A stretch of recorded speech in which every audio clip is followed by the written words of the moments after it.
I would still like a response to my question regarding the inequity that I talked about with the U.S. Department of Veterans Affairs. That is wealth that is passed down, and it's documentable wealth. The same way that the wealth created, or the wealth stolen as a product of slavery, was also documentable wealth. We have numbers that demonstrate precisely how much wealth was stolen, and that's money that in some way could be given back. Now, if we're saying that it's absolutely impossible to give that money back because it's too hard to trace, we'd have to give money to the African tribes, we'd have to give money to people who are no longer exist. That's absolutely fine, but we have to understand that we haven't really come to terms with that injustice that's been perpetrated, and if we are admitting that no one is perfectly entitled to absolutely everything that their ancestors had stolen from them, then we also have to accept that there are people today who benefit from the fact that their parents and grandparents profited from this immoral system. And the way to deal with that is with a social safety net that enables everyone to thrive. I'll leave you there. Yes. Well,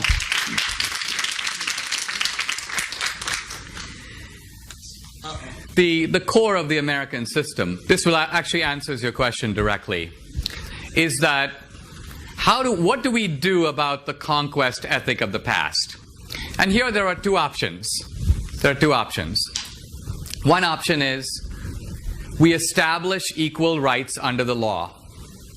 That was the solution of the civil rights movement, that we have had race-based discrimination, we've had racial hierarchy. Let's stop. Let's treat people according to the color of this, according to the content of their character. Equal rights under the law. Equal rights under the law.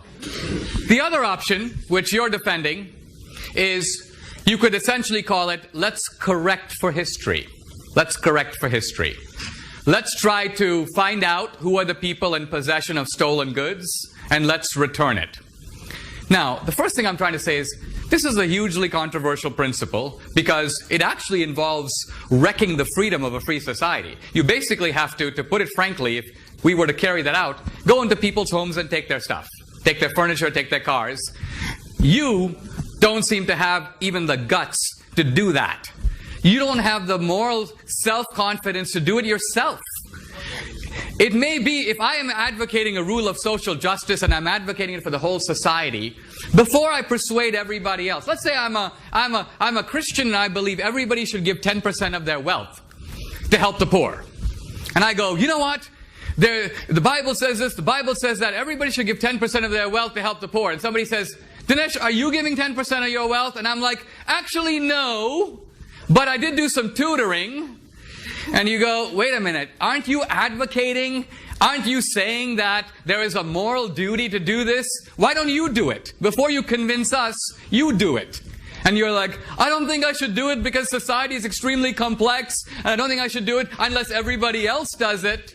No. Either you believe in it and you do it. Once you've done it, you might impress us. And then you might convince the rest of us that our wealth is also ill-gotten. But you can't do it.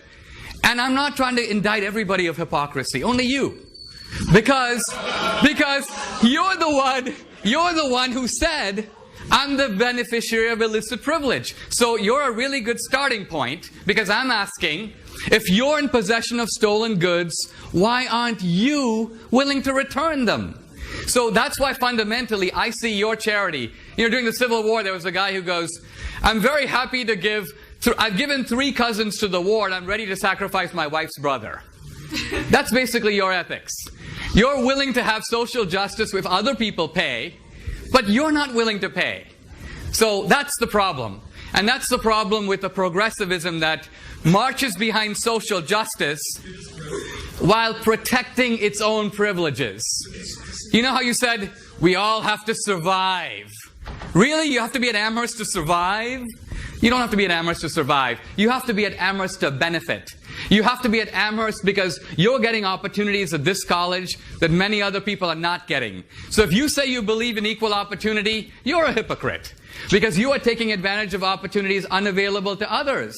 But for you, this hypocrisy is fully justified because you are militating on behalf of the poor. But if you are against privilege, this college is privilege. So there's a glaring hypocrisy, and you will never turn your moral mirror on yourself to say, what am I doing about it? That's my point. For you, society should act before you do, to enforce your moral code. Let's take a couple more questions.